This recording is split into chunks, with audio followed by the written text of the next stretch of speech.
Bonjour Boker Tov, j'espère que vous allez bien. Zot Rukat Torah, voici la loi de la Torah. Paracha de la semaine.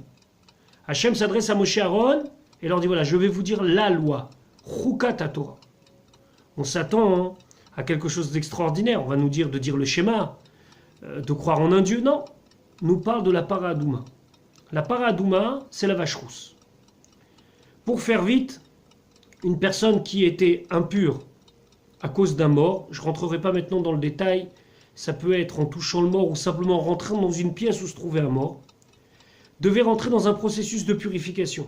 Il était tamémet, il était impur à cause de la mort.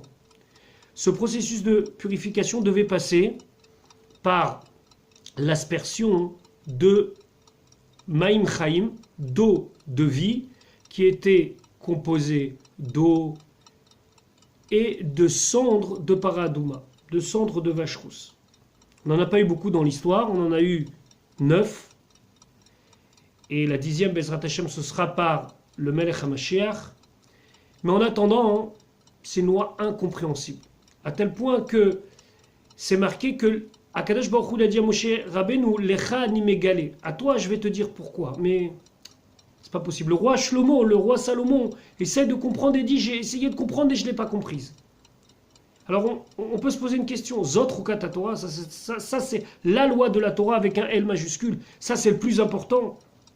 Une loi qu'on ne comprend pas. Que même si on va trouver des allusions, on va essayer de comprendre, c'est vrai qu'on aura quelques pistes, mais au final on ne comprendra pas. Il y a des mitzvot qu'on peut comprendre.